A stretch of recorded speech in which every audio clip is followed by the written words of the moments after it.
So it's great to be able to follow up somebody that gives you all the really important information, all the statistics that are written in little tiny lines on here, but not really there.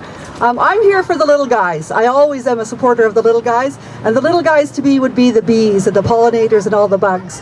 The poster that I made says, because it's really small, it says, "You can't live without me, and I can't live with you." I thought that was a pretty profound way to look at it, is we need the pollinators to feed ourselves, and they can't live with this. Sorry about reading off the notes, but I will forget if I don't.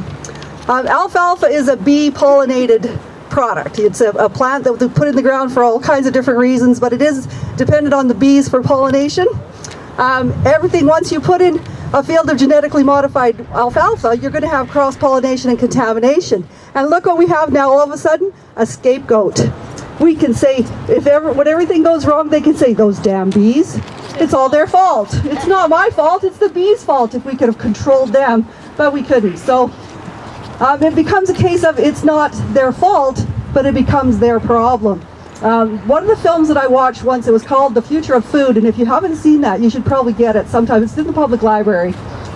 They talk about bees and bugs landing on the genetically modified corn, sipping the nectar, the dew from the morning, like the morning dew for their water, and within 2 hours being dead, just from drinking the dew off of those plants. Now I look at it and say, okay, we take this genetically modified alfalfa, we use it as organic growers to build our soil, so we're taking it, growing it in our gardens everywhere. It's going to be contaminated no matter what we do. If it's out there, it's going to be contaminating ours. And then we let the bees come in, and we're feeding them unlabeled, genetically modified food, because that's all they have. They have no choice. They can't pick and choose. Then we take that and we turn it into the ground for our nitrogen basis for our organic growing, and we're giving that same unlabeled genetically modified food to all the microbes in the soil. We have no idea what that's doing to them. Until they do all the research on that, which will never happen, we don't know. So the one thing that I found very interesting is if any of you watch television, there's a sci-fi show. It's called The Fringe, and they introduce it and they say it's like the world. No, it's like they're doing a giant science experiment, and the world is their lab. And I thought, the first time I heard that, I thought, oh man, that's exactly the way it is. And this is a sci-fi show. It's something that's not supposed to be true, but it is. I'll share with you one more. It's a story of Roundup Ready corn gets fed to chickens, and I can't remember where I saw this, but I'm sure that if you spend any time looking at the world according to Monsanto or the future of food or these things, you'll hear about this. Take the corn from the fields that they've used Roundup Ready corn on, feed it to the chickens, take the chicken manure, spread it on the fields, thinking that they're doing a good thing, because that's how you build the soil, is by spreading manure on it, and it's killing the fields. Within 10 years, those fields that were really productive fields are no longer productive. And they're saying, well, there's nothing wrong with this stuff. Well, I think that until we actually know, we probably shouldn't play around with it. Thanks for coming out today, everyone. I see a few of you have brought your little four-legged family members with you. I think what's important to stress with animals is that they don't have a voice, but we do. So we have to be the voice for, like Dana was talking, the entire food chain, all species that are on this planet that are affected by this, and we're the only ones that can have a chance to stop this movement. So I just wanted to touch base a little bit on how our pets are affected by genetically modified foods. Commercial pet foods were introduced in the early 1900s, and since then, and still to this day, cheap commercial pet foods are largely corn-based. Of course, the use of genetically modified corn has become essentially commonplace over the last decade. This is basically what we see as far as corn. It is very hard to seek out and find natural, non-GMO corn these days. And mysteriously, over the last decade, we've also seen a rampant increase in the number of cancerous tumors and growths, diabetes, and epilepsy occurring in our pets. My personal belief and opinion on this is that that is directly related to the GMO corn that is being used in their pet foods.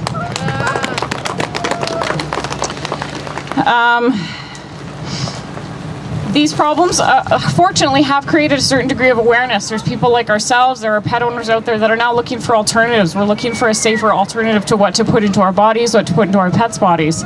So this has created a demand for natural and instinctual pet food diets. We also refer to these as a raw food diet. Dogs and cats are carnivores. Corn and wheat and grain and all sorts of things are not natural to them.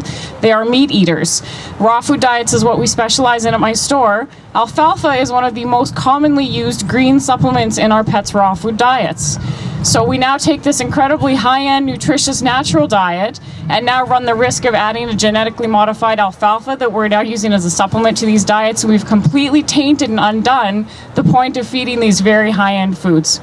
So I do believe that if we do have alfalfa GM products in Canada and we do start feeding those to our pets, we are going to see that same trend that I believe has emerged from having corn products, GM corn products in our pet food. So, you know, this is something that's not new. This has been going on for about 20 years now. And we, you know, these Pandora boxes being opened like 20 years ago. And this is the first perennial crop. That's why it's so important to stop. But, you know, we have to stop all of it. All GMO needs to be stopped.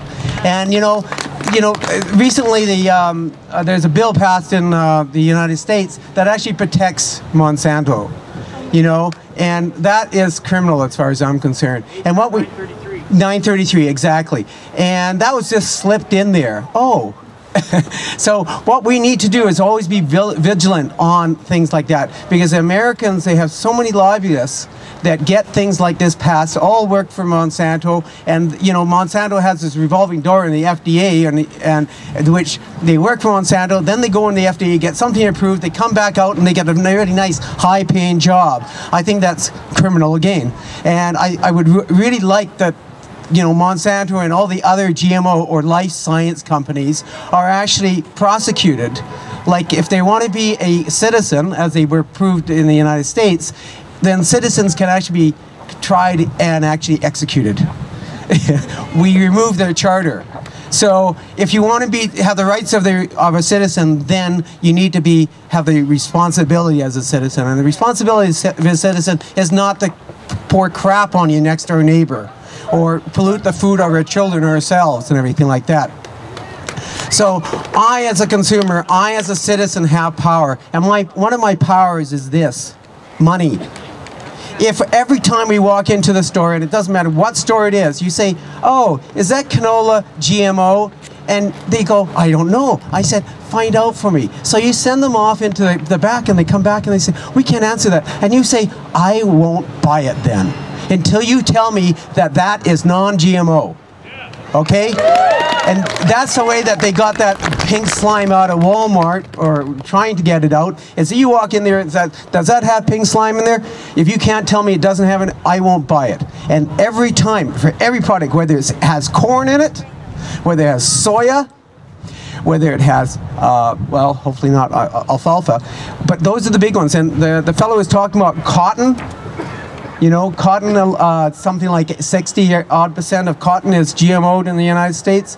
You know, okay, you think that's this close? Well, check some of your processed food. Cotton oil. Okay, that's just a benefit for them. They can sell the cotton oil to processors. So a lot of processed food has all these soybean and corn oil and everything. Coca-Cola. You know, did you pay attention to that Proposition 37 in California? You know, who were the big contributors to that? Monsanto, $4.3 million. Coca-Cola, Whole Foods, you know, didn't put any money in there to protect GMO. And then there was like, you know, a couple $1 million that was raised by organic producers and everything to fight that. But the amount of money that was spent to defeat that proposition was enormous, and the amount of pressure. So they know that they're sitting on a fragile precipice, and they're fighting to make sure that nothing is done to protect their ill-gotten gains.